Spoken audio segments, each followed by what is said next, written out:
Yes. I have a question related to Build Back Better. One of the reasons that Republicans in Texas have avoided the Medicaid expansion is they say it's not sustainable for covering that gap of uninsured Texans. I might have missed this, but is there a provision in Build Back Better that addresses the sustainability of insuring those Texans? Well, first, I just want to emphasize the pain that I have seen in the eyes of a family talking just like we are, who have come up and I've had to tell them, you're too poor to get any federal assistance.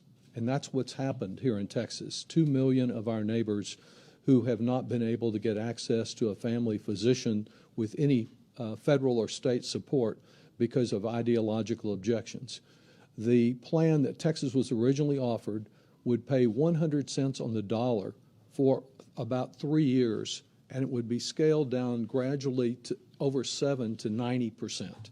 I've actually introduced a separate bill that if all else fails, we would permit direct contracting with local governments like the city of Austin, Harris County. We could cover half of the people who are eligible in Texas just in 3 counties, letting them contract. Many of them are ready and eager to do it because getting 100 cents on the dollar for 3 years and then eventually over 7 being asked to cover just 10 cents on every dollar that is spent is really an important deal. And some areas have even said they would cut local taxes if they could get this Medicaid expansion.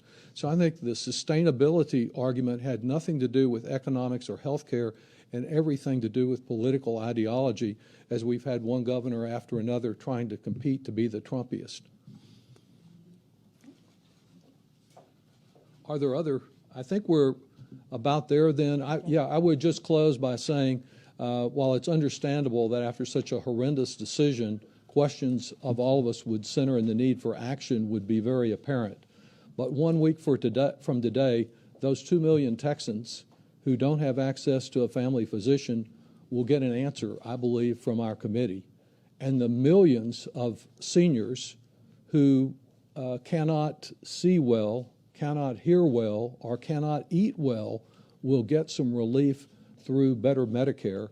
And thanks to what the Speaker has already done, there will be more people coming to the next room here who are hardworking folks who will be able to get a no or low premium affordable care marketplace health insurance policy because we have made for many more years those tax credits available. That's what Build Back Better is about in the healthcare area, and there's so much more beyond that. Thank you very much, and thank you, Madam Speaker. Sure. And because you mentioned eat well, food insecurity, or as my kids say, don't call it that, Mom, people are hungry. People are food insecurity in our country is rampant, and the president has been such a leader on this in his executive actions and the rest. Nutrition is a health issue. It's a health issue.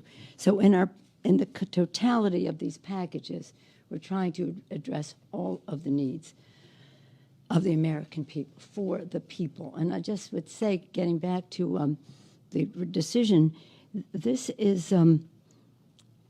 Again, I come from a pro-life family and the rest of that, and that's nice for them. And my position is nice for me, and I respect everybody's position for themselves. In other countries like Ireland, they had a referendum on the ballot. They had 2, actually, 2 different referendums. One was marriage equality, which passed in the Catholic country of Ireland, and they had one about abortion. I don't even like to use the word. And it passed in Ireland because people did not politicize these kinds of issues. They shouldn't be politicized. It's very personal, and we want to make sure if we can take it back to a place respectful of those who have their choices, to make sure that all women have theirs as well. Let us salute Lloyd Dogget again, Mayor Adler, Julian Fuentes. Julian, thank you. Thank you. Thank you all very much. Thank you.